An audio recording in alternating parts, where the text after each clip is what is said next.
Amém. Graça e paz, irmãos. Feliz ano novo para você.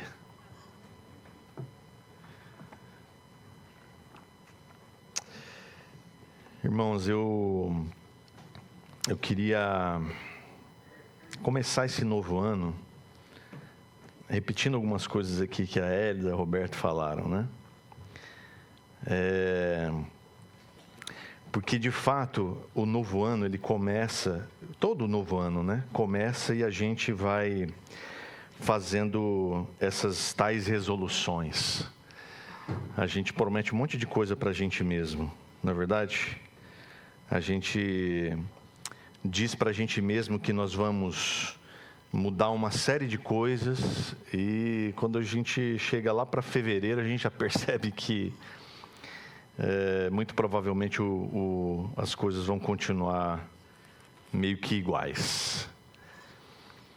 Mas nem tudo está perdido, né?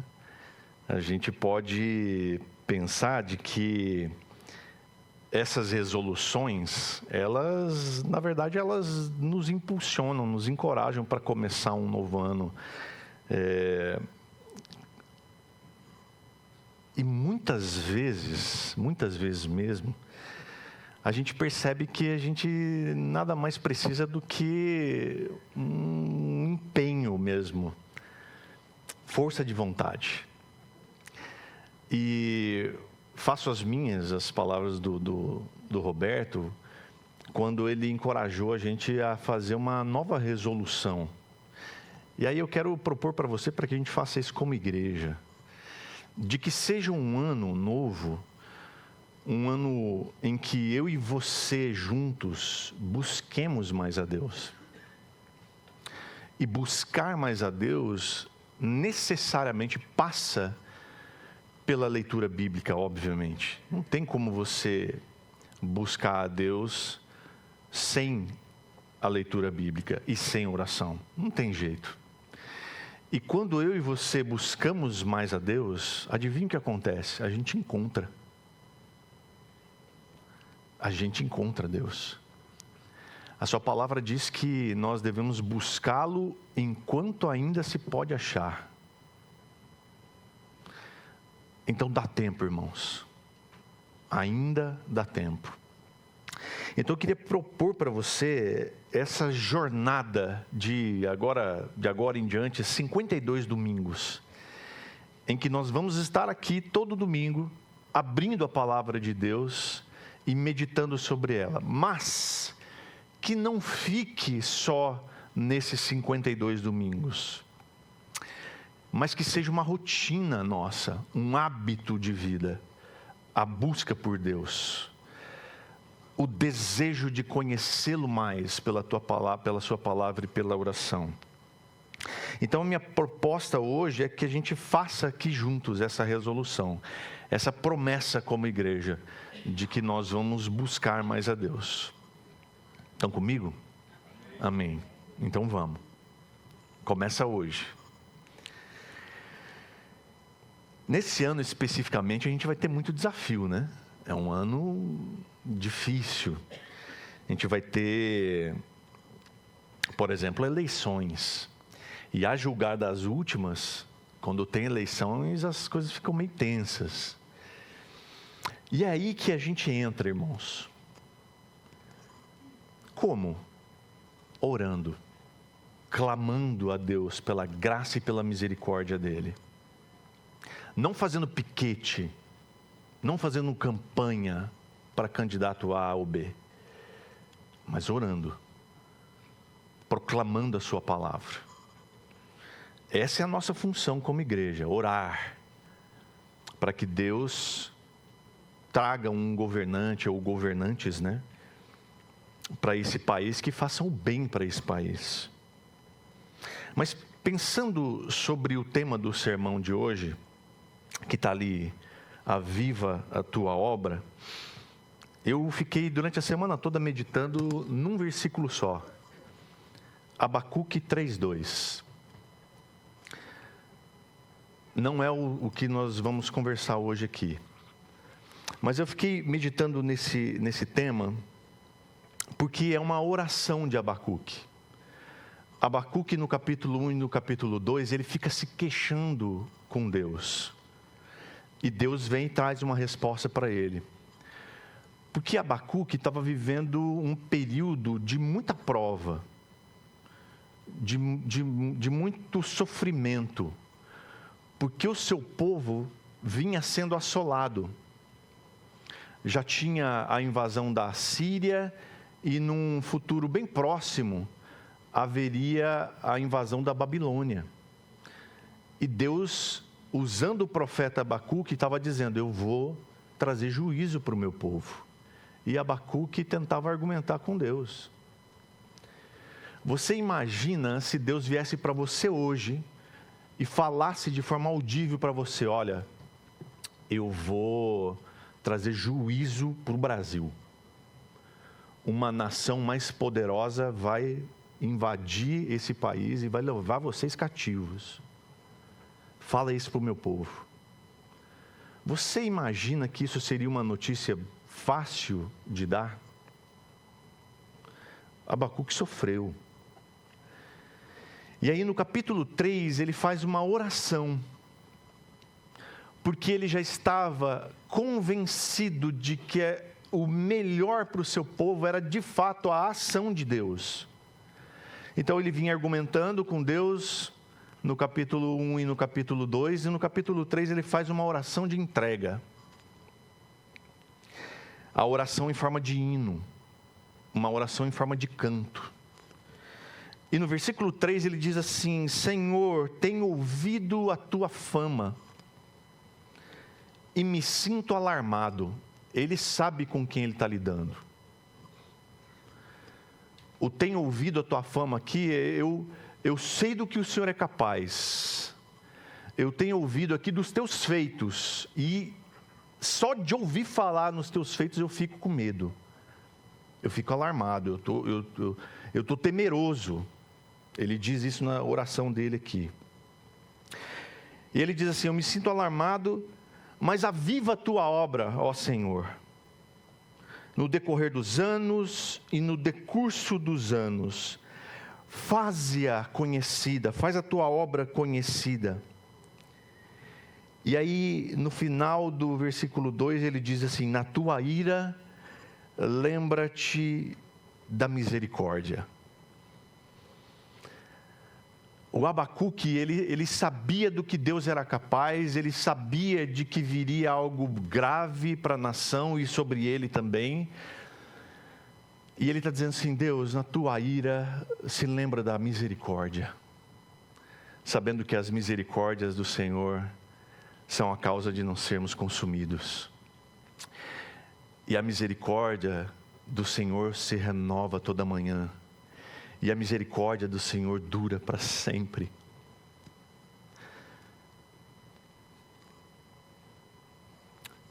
Abacuque sabia disso.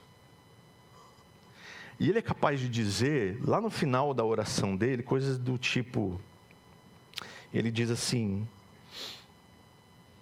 lá no finalzinho do capítulo 3, ainda que a figueira não floresça, nem haja fruto na videira, ainda que a oliveira decepcione e os campos não produzam mantimento, ainda que as ovelhas desapareçam do aprisco e nos currais não haja mais gado, mesmo assim eu me alegro no Senhor e exulto no Deus da minha salvação. É um homem que sabe que esse aviva-nos é juízo. Mas mesmo assim, ele se alegra no Senhor. Então eu fiquei pensando em Abacuque. Eu escrevi 5 páginas sobre Abacuque 3:2. Mas não é sobre isso que eu quero falar com você. Depois de escrever 5 páginas sobre este versículo, o Senhor me levou a lembrar que o avivamento que Deus tem para a sua igreja hoje não é mais de juízo, mas é do derramar do seu Espírito.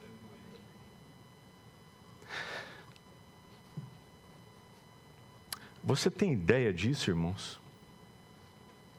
De que o Senhor não vai trazer mais juízo para aqueles que estão nele, para aqueles que creem nele, mas sim o derramar do Espírito de graça e de súplica sobre nós? Então ele me levou para Atos capítulo 2. Cumprindo a promessa de Jesus, que ao subir ele disse: fiquem aqui, esperem, até que do alto venha poder sobre vocês. Aqui em Abacuque, o avivar é juízo de Deus. É como ele estivesse dizendo assim: aviva a tua obra, Deus, faça o que o Senhor tem que fazer. Eu aceito. Já o avivamento de Atos 2 é o Espírito sendo derramado sobre nós. Por isso, antes de entrar no texto de Atos capítulo 2, eu queria relembrar com você alguns avivamentos que aconteceram ao longo da nossa história recente.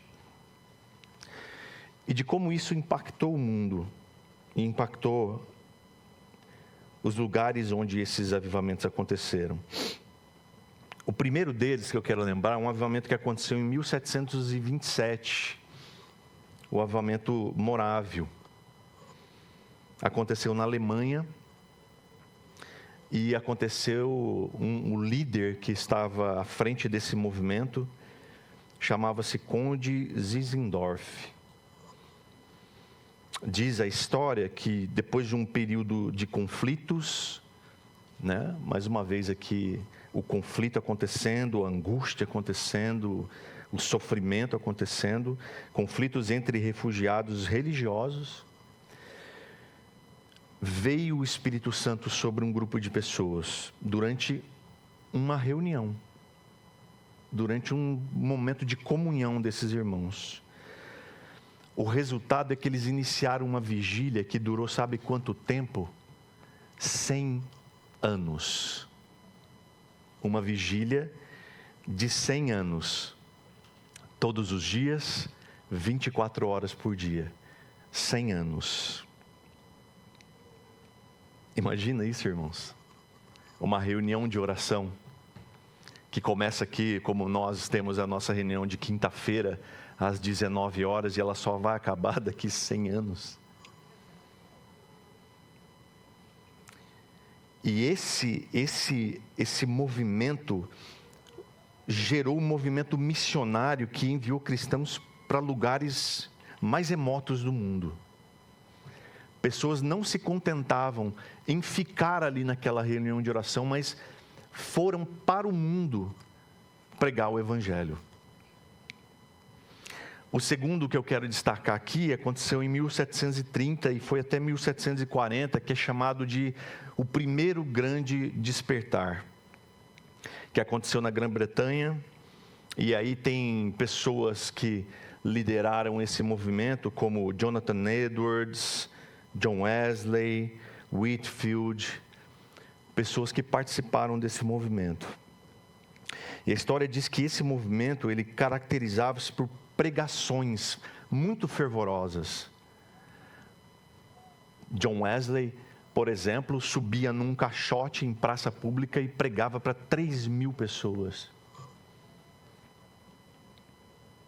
Jonathan Edwards pregava de tal forma que as pessoas, ao ouvir as pregações, se agarravam nas colunas dos templos, com medo de que o chão se abrisse e eles fossem tragados para o inferno. Tamanho era o arrependimento ao ouvir o Evangelho, arrependimento dos seus pecados. E porque essas pregações caracterizavam isso, enfatizavam o arrependimento e a experiência pessoal com Deus. Esse movimento transformou a moralidade social da época e também deu origens a outros movimentos. Por exemplo, depois de John Wesley, o metodismo. Depois, em 1790, vem o segundo grande despertar, que aí acontece nos Estados Unidos. E aí vem figuras, por exemplo, como Charles Finney, que muita gente não gosta dele, né? Principalmente os calvinistas não gostam muito do Charles Finney, mas eu gosto dele demais.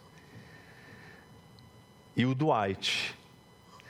Charles Finney, esse movimento começou a acontecer na época da Revolução Industrial, e ele ia no horário de almoço dessas indústrias, e os funcionários dessas indústrias se reuniam para ouvir Charles Finney pregar o Evangelho. Esse grande despertar foi mais caracterizado por acampamentos. Eles iam para acampamentos e atraíam multidões de pessoas para as fronteiras. Esse movimento também gerou e inspirou muitas sociedades missionárias na época.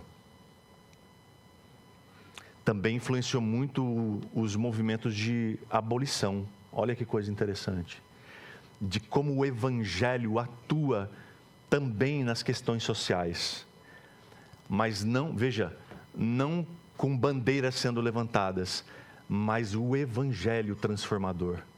Porque quando o Evangelho transformador alcança o coração das pessoas, não tem coisas como escravidão, aborto, coisas como essa. Você não precisa levantar uma bandeira, mas sim do Evangelho. Porque o Evangelho transforma e traz o caráter cristão para as pessoas. Houve também o avivamento no país de Gales, em 1904, com Evan Roberts. Foi um despertar que foi focado numa oração profunda, na confissão de pecados. Em poucos meses desse despertar, desse avivamento no país de Gales, 100 mil pessoas se converteram. 100 mil pessoas. O impacto social foi tão grande, mas tão grande, que os policiais perderam o emprego. Não tinham mais o que fazer, porque a criminalidade desapareceu. As pessoas começaram a conhecer a Cristo, se arrepender dos seus pecados, e não tinha mais espaço para criminalidade. A polícia ficou sem atividade. As prisões ficaram obsoletas. E o avivamento na Rua Azusa, mais recente, 1915. William Seymour. Esse avivamento é considerado o marco inicial do movimento pentecostal. Igrejas como Assembleia de Deus, por exemplo, saem desse movimento pentecostal, não neopentecostal. Neopentecostal tem outras igrejas aí que tem pouco de cristianismo lá, mas o movimento pentecostal tem. Quem não gostaria de viver algo assim? Só que para a gente viver algo parecido com essas coisas que eu relatei aqui, nós precisamos fazer o que a gente prometeu fazer aqui como igreja. Buscar a Deus. E é Ele quem pode moldar segundo o querer dEle mesmo a nossa vida, o nosso caráter. Despertar em nós a fome e a sede de buscá-lo cada vez mais. E se Deus fez isso, Ele pode fazer de novo. Amém? O contexto de Atos 2 aqui que a gente vai estudar hoje é o dia de Pentecostes. Você se lembra, Jesus falou para eles, olha, fiquem, esperem aí em Jerusalém. Eles entraram num cenáculo que era tipo uma cobertura de uma casa. E ali eles ficaram durante 10 dias. Paulo vai falar lá em Coríntios que eram aproximadamente 500 irmãos quando ouviram essa instrução de Jesus. E Atos vai dizer que nesse dia de Pentecostes havia 120. Então, uma boa quantidade desses irmãos desistiram. Não aguentaram ficar 10 dias. Imagina 100 anos naquele avivamento, né? Então o Espírito ele havia sido derramado naquele dia, e Pedro havia acabado de pregar aqui o primeiro sermão da era cristã. Pedro não se preocupou aqui em fazer piadinha, contar historinha. Não se preocupou em contar a historinha dele. Pedro expôs a verdade. Pedro expôs as Escrituras. E Pedro falou de quem importa. Falou de Jesus, a quem aqueles mesmos crucificaram. E de que esse Jesus era Senhor e Cristo. Um reavivamento verdadeiro, meus irmãos, não é apenas barulho, não é apenas emoção passageira, não é uma coisa que acontece por alguns momentos ali, alguns dias talvez, mas reavivamento é uma resposta profunda, é uma resposta coletiva à palavra de Deus. Aquilo que a palavra de Deus tem gerado em nós. E aí eu pergunto, o que a palavra de Deus tem gerado em você? O que a palavra de Deus gerou em você durante 2025? Aquilo que a palavra de Deus tem gerado em você precisa gerar em nós uma resposta. E o texto que a gente vai ler aqui agora mostra o que acontece quando o céu toca a terra e os corações são despertados. Então quero te convidar a ler Atos capítulo 2. Nós vamos ler dos versos 37 até o 41.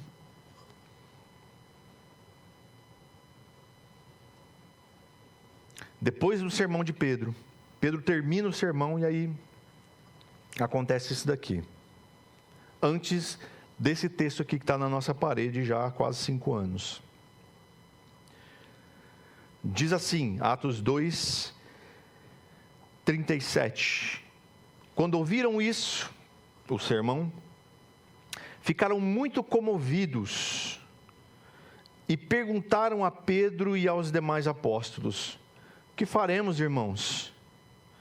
Pedro respondeu: arrependam-se e cada um de vocês seja batizado em nome de Jesus Cristo para a remissão dos seus pecados.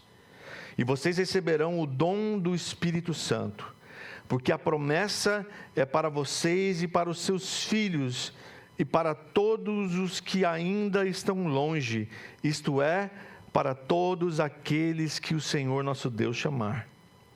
Com muitas outras palavras, deu testemunho e exortava-os, dizendo: salvem-se dessa geração perversa. Então os que aceitaram a palavra de Pedro foram batizados, havendo um acréscimo naquele dia de quase 3.000 pessoas. Eu quero compartilhar com você 4 verdades aqui sobre isso. A primeira delas é que existe aqui uma flecha da verdade que atinge o meu e o seu coração, que é a convicção de pecado. Diz o texto aqui que quando ouviram isso, ficaram muito comovidos, ou em outras versões, compungiram-se em seus corações, porque eles compreenderam a sua culpa na execução de Jesus. Eles compreenderam que a mão que colocou aquele prego na mão de Jesus e martelou, não era do soldado romano, mas era a minha e a sua, e era deles. Eu me lembro de quando o Mel Gibson, diretor americano, fez aquele filme Paixão de Cristo. Diz os relatos que o próprio Mel Gibson, fez questão de que a mão que colocasse o cravo nas mãos de Jesus fosse a dele, do próprio Mel Gibson. Aquela mão que aparece colocando o prego na mão de Jesus para ser cravado ali, é a do Mel Gibson. Porque ele entende que a mão que coloca aquele cravo é minha e sua. por causa do meu e do seu pecado. Então, quando o evangelho é pregado, meus irmãos, eu e você temos a convicção, não porque a gente é legalzinho, a gente fala assim, ah, beleza, eu entendi, mas porque o Espírito fala ao nosso coração, de que eu e você somos pecadores e precisamos de Jesus para nos salvar. Então eles ficaram com o coração compungido ou comovido, porque eles compreenderam a culpa deles na execução de Jesus. O reavivamento começa quando a palavra de Deus deixa de ser uma informação teórica para nós e se torna uma ferida no meu e no seu coração. Uma ferida.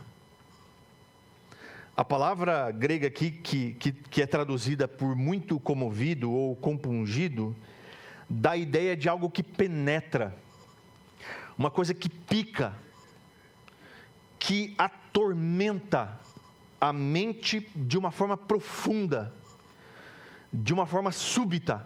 De repente você entende o quão desgraçado você é. E você, portanto, carece da graça de Deus. E quando você compreende isso, você dá valor naquilo que Cristo fez. Você entende que você é pecador e sozinho você não conseguiria se safar. Você entende que você precisa desse Salvador. E a maneira com que Pedro descreve os eventos em torno da morte e da ressurreição de Jesus aqui, mostrava como estes eventos cumpriam as profecias do Antigo Testamento a respeito do Messias.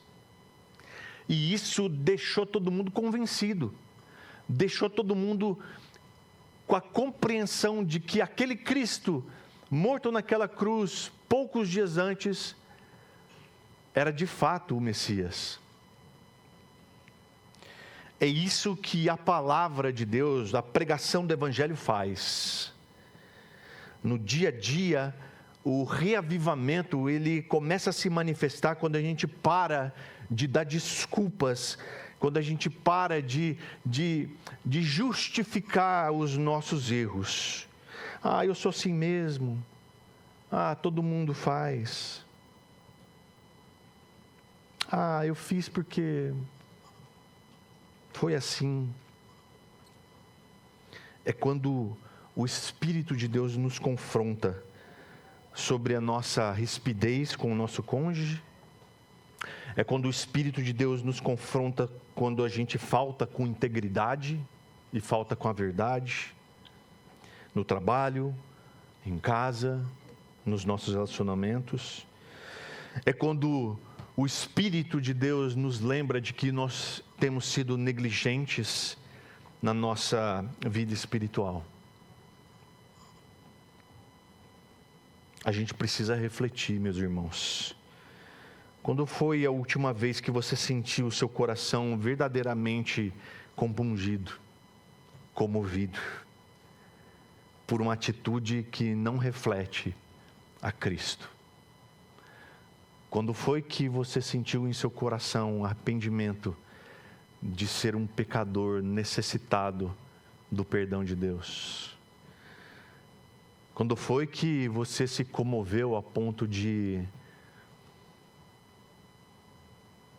desejar que o Espírito de Deus viesse sobre você, trazendo a convicção deste pecado e a necessidade do perdão dele? Isso tudo levou aquelas pessoas a fazer a pergunta que toda pessoa que ouve a pregação do Evangelho precisa fazer: o que a gente faz, meus irmãos? O que faremos? Isso leva ao segundo ponto, que é uma resposta prática: arrependimento e identificação. Pedro respondeu: arrependam-se e cada um de vocês seja batizado em nome de Jesus Cristo para a remissão dos seus pecados, e vocês receberão o dom do Espírito Santo. Pedro não oferece um paliativo emocional. Pedro não oferece uma soluçãozinha barata. Pedro não oferece 5 passos para você resolver o seu problema. Pedro não oferece uma campanha na igreja para você fazer 12 quintas-feiras de reunião de oração. Pedro oferece uma coisa muito simples aqui: arrependam-se e sejam batizados. O que Pedro está trazendo aqui é um comando, é metanoia, é mudança de mente, é mudança de direção. O batismo simboliza aqui a identificação pública com a morte e com a ressurreição de Cristo. Você tem que morrer. Mas graças a Deus que, não se preocupe, você não vai precisar ficar morto. Porque você também tem que ressuscitar. Ele dá a solução, e além da solução, ele te diz assim: você vai ter uma vida muito boa depois disso. Uma vida de ressuscitado. Obviamente aqui, irmãos, isso precisa ser dito, o fato de Pedro não ter mencionado aqui que é a fé em Cristo como Salvador que salva, que a gente sabe disso, não é? Que a fé em Cristo como Salvador é que salva. Não é só o arrependimento e só o batismo. Você precisa ter fé. Mas isso está subentendido aqui na ordem de se arrepender e na ordem de ser batizado, porque você só se arrepende porque Cristo entra na sua vida e o Espírito Santo te traz convicção de pecado. E você só batiza porque você declara a sua fé pública em Cristo Jesus como Senhor e Salvador. Portanto, se você está em Cristo, tendo-o como seu Senhor e Salvador, você precisa batizar. Você precisa ser batizado. E só é batizado aquele que confessa Jesus Cristo como Senhor e Salvador. Por isso, nesta igreja, nós batizamos quem pode fazer isso. Quem tem a condição de confessar Jesus como seu Senhor e Salvador. Então é necessário arrependimento e morte para as coisas deste mundo e a ressurreição para uma nova vida em Cristo. É necessário deixar que o Espírito Santo passe a guiar a sua vida, como nos diz Gálatas capítulo 5. Não mais a natureza humana, não mais a carne, mas o Espírito Santo que toma a direção da nossa vida. Você vai de passageiro. O Espírito está no volante, é Ele quem guia, é Ele quem dá a direção. Você vai de carona. O governo precisa ser totalmente de Cristo Senhor. Arrependimento, meus irmãos, não é apenas se sentir mal. Às vezes a gente se sente mal com alguns pecados, mas é mudar o caminho. Você se arrepende e pensa: eu não posso cometer mais vezes isso que eu acabei de cometer. Eu preciso mudar a minha vida. Eu preciso ser transformado, eu preciso mudar. Eu não posso mais cair de novo nesse pecado. Isso é arrependimento. E você tomar atitudes para mudar esse quadro. Então, se o seu reavivamento não altera a forma como você usa o seu dinheiro, por exemplo, como você trata as pessoas que servem você, ou o que você consome na internet, então se o seu reavivamento não muda essas coisas, então não é reavivamento, é só remorso. Bate um remorsinho ali, mas amanhã você está fazendo as mesmas coisas. O reavivamento traz o dom do Espírito Santo, que é o combustível para a gente viver essa nova vida de uma forma constante.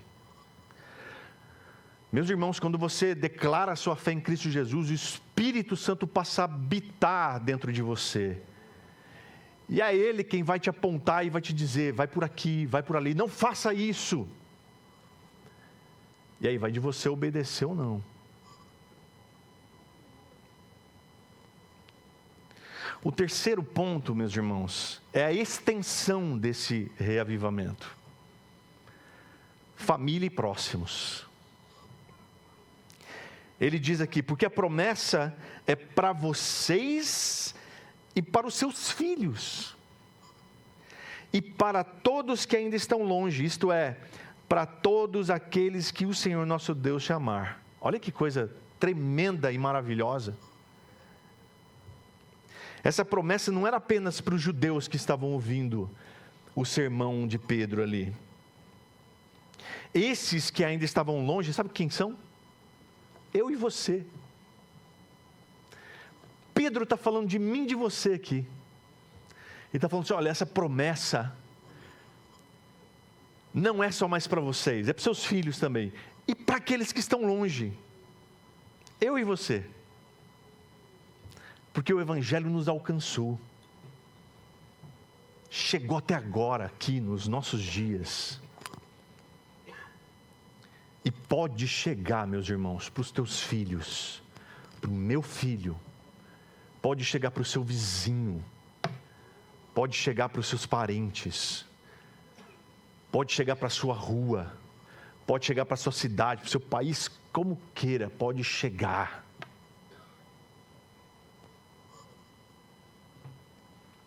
Vai chegar para todos que Deus chamar. Ou seja, a salvação é obra de Deus. E vem para aqueles que o Senhor efetivamente chama. E chama para um relacionamento pessoal com Ele. Então o reavivamento nunca termina em um indivíduo, em uma igreja, em um grupo de pessoas. Ele sempre transborda. Se o reavivamento me alcança, ele transborda, ele deve transbordar para o meu lar, para os meus vizinhos, para a minha rua. Ele transborda para fora. Deus está interessado, meus irmãos, não num grupo de pessoas, mas em gerações. Não em momentos isolados, mas na história. O reavivamento nos impulsiona a compartilhar. A Hélida orou aqui para que eu e você sejamos despertados para compartilhar, porque hoje, acredite você, tem pessoas morrendo e indo para o inferno porque não ouviram o Evangelho. O IBGE diz que o número de evangélicos cresce no Brasil, mas a criminalidade só aumenta. Irmãos, se você gastou, né? Perdeu tempo assistindo o noticiário, você viu quanta violência nesses últimos dias? O feminicídio disparou no Brasil. Disparou. Ontem, um homem foi defender uma mulher que estava sendo vítima de feminicídio e morreu também. A violência está disparando no Brasil. Você viu daquele namorado que arrastou uma menina por 1 quilômetro? Na mesma semana, um bêbado arrastou um menino de 11 anos por um quarteirão. Os dois morreram. Esta semana, uma jovem estudante universitária pegou seu carro e passou por cima do ex-namorado. Por quê? Porque o ex-namorado não quis mais ela.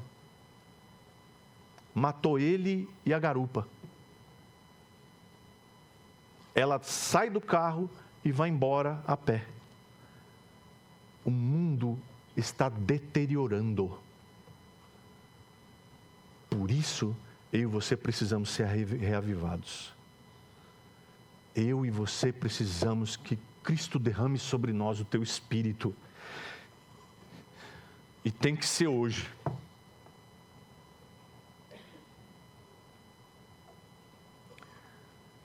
para que a gente seja a luz nesse mundo, como Jesus disse que seríamos. O reavivamento então impulsiona eu e você a compartilhar essas promessas que a gente está lendo aqui. Não é só para mim, é para os meus filhos, é para os que estão longe, e é para todo aquele que Deus quiser chamar. Um homem ou uma mulher reavivado, ele se torna um embaixador da graça dentro de casa, dentro do seu condomínio, na sua rua, no seu bairro. Ele precisa ser o embaixador da graça. Isso significa que a minha e a sua busca por Deus, ela precisa tomar um ambiente, tornar o ambiente da casa, do lugar onde você estiver, mais leve, mais santo, mais atraente para os seus filhos, para os seus vizinhos. Disse um pregador que o reavivamento que não alcança a mesa da cozinha, dificilmente alcançará a nação, o povo. Ouviram isso? O reavivamento que não alcança a mesa da cozinha, dificilmente vai alcançar a nação. E por último, a quarta verdade aqui é a separação do sistema. Santidade na cultura. Ele diz aqui: salve-se dessa geração perversa. O texto diz aqui que, com muitas outras palavras, Pedro deu testemunho e exortou a multidão a se separar dos valores corrompidos da sua época. Reavivamento, meus irmãos, exige uma ruptura do estado atual, da sua situação do momento, da situação moral do momento. Precisa ter um racha, precisa ter um rompimento, precisa de tirar você do seu conforto. Tá gostosinho, tá confortável, mas reavivamento tira você desse negócio.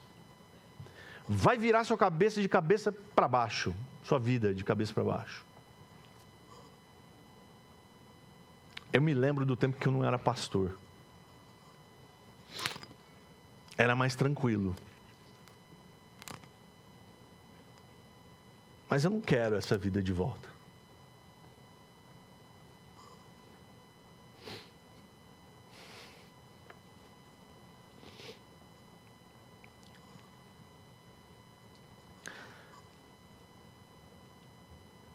Reavivamento, meus irmãos, faz você romper com uma série de coisas que não tem nada a ver com o Evangelho. Seja tempos ou épocas diferentes, uma coisa sempre igual. O Senhor, Ele nos mostra que nós estamos aqui como peregrinos e forasteiros.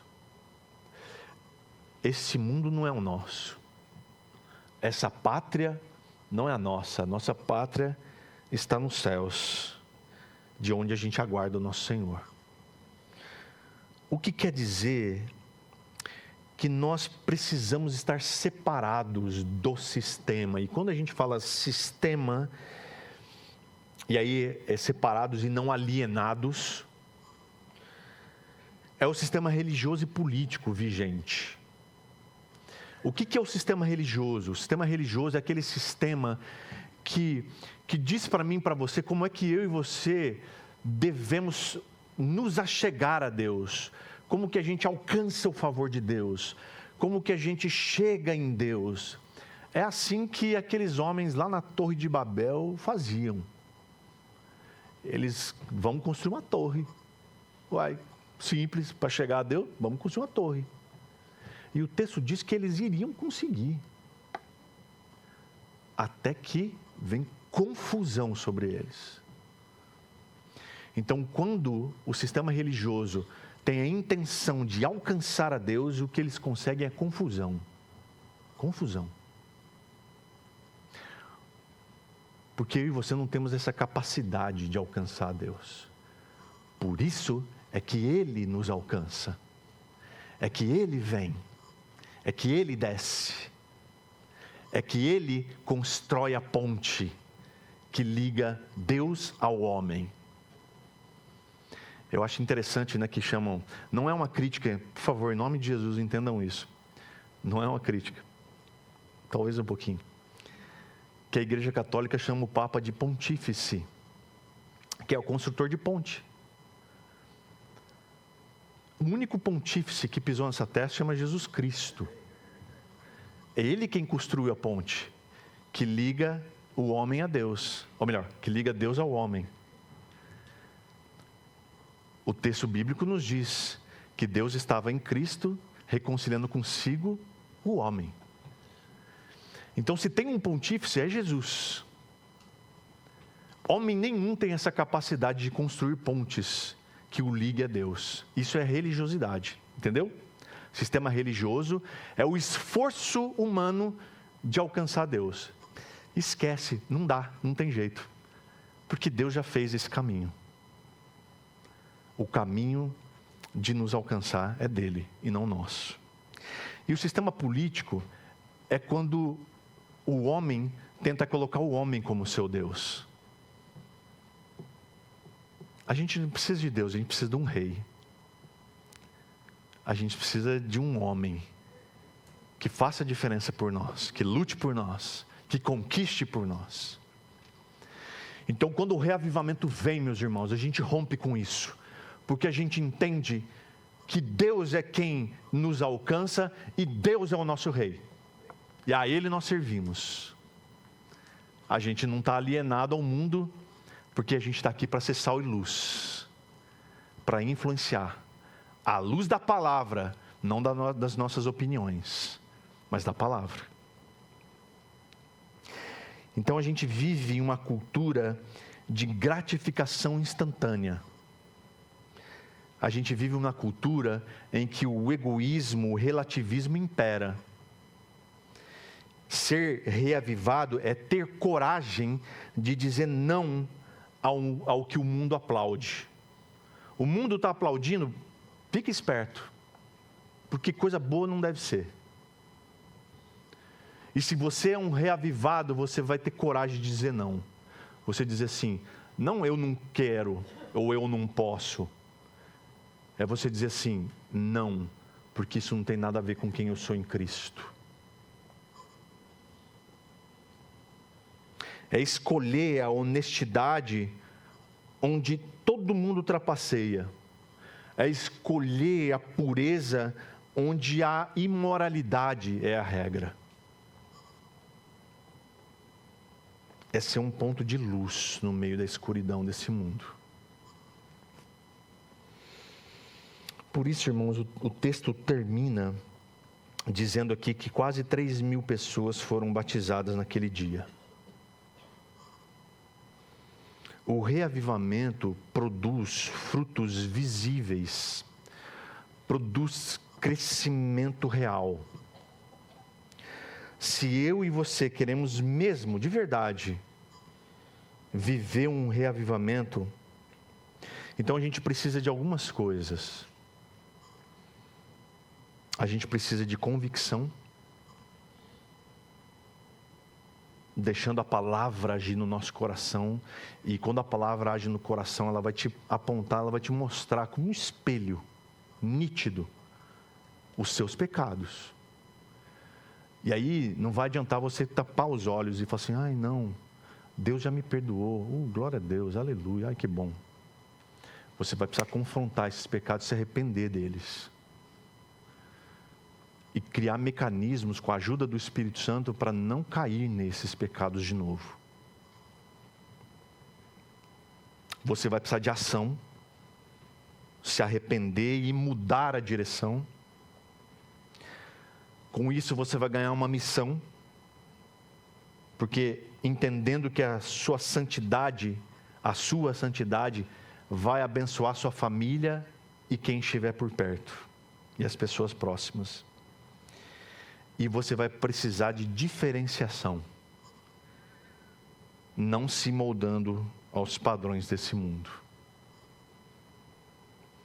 O mesmo Espírito que agiu neste dia aqui em Pentecostes, em Jerusalém, o mesmo Espírito que se derramou sobre aquelas pessoas, e havia gente do mundo inteiro, em que pessoas simples falavam nas línguas daquelas pessoas todas. Aquelas pessoas todas ouviam na sua própria língua o discurso de Pedro, a exortação de Pedro. O mesmo Espírito que derramou sobre aqueles homens, eles ficaram com umas labaredinhas de fogo sobre as suas cabeças.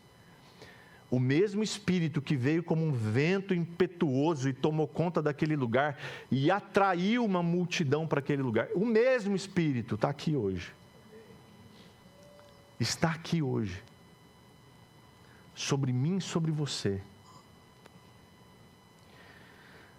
Você sente o seu coração comovido nessa manhã? Compungido? Não ignore essa voz. O reavivamento começa com um sim para Deus e um não para o pecado.